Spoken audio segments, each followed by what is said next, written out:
Weight Loss Made Simple Week 5 Q&A. Only 2 questions, and I answer them right now. Don't think I have much else to say. Alright? Theo, is the value in fasting purely the lack of caloric intake, or is there something metabolic going on that would be ruined by an intake of, say, 5 to 20 calories?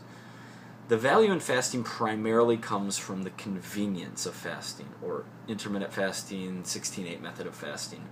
Basically skipping breakfast, squeezing your calories into a smaller window, which helps you feel full longer and make life more manageable. There are some hormonal benefits, mainly that intermittent fasting has been shown when strength training in a fasted state. So generally that looks like skip breakfast, lift weights on an empty stomach around 11 or noon, and then break your fast, eat from 1 until 9 p.m. That has been shown to increase insulin sensitivity, which is a good thing. Basically what that means is increase the body's ability, or insulin's ability, to grab sugar, glucose, from the bloodstream and pull it into the cell, thereby decreasing blood sugar. Okay? So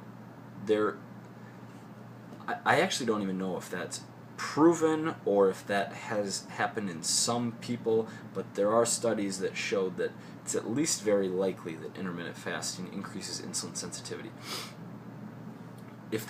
So what we're getting at, I'll read the rest of the question. I ask because I know some people who have a psychological need to eat at least something, and so fasting has never seemed like an option to them. I'm wondering if it's reasonable to recommend eating a couple super low-calorie snacks to ease the psychological and perhaps stomach grumbling distress they experience.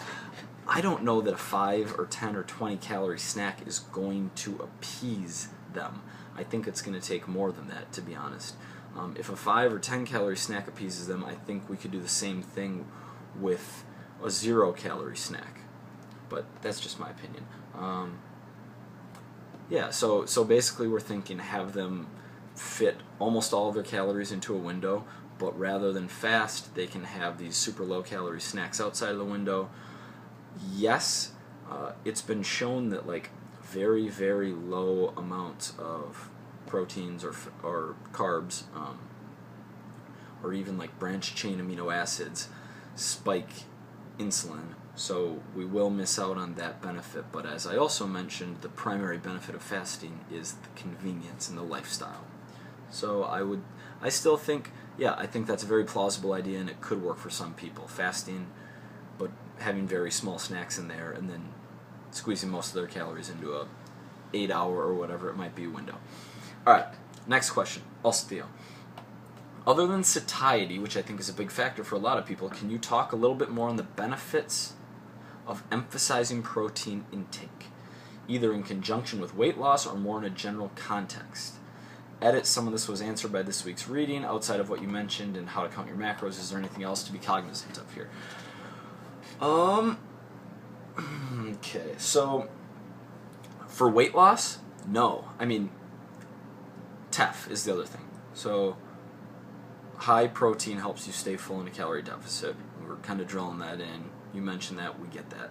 The increased calories burned through digestion, called the thermic effect of food, one of the components of metabolism, is another reason for high protein intake. Each gram of protein we eat requires more calorie burn to digest it than carb or fat intake. Okay, so we're getting a little bit more deficit having high protein than we would in like a high carb or high fat diet with the same total calorie intake. In general, so that's really it for weight loss. And as I mentioned in the article, high protein helps retain lean body mass, muscle mass, when paired with strength training in a calorie deficit. For like general well-being,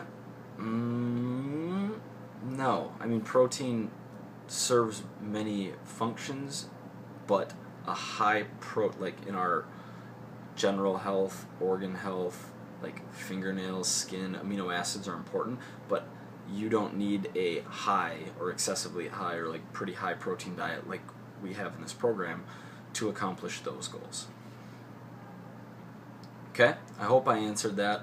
I think in general the answer is no, it's pretty much just satiety and the thermic effect of food.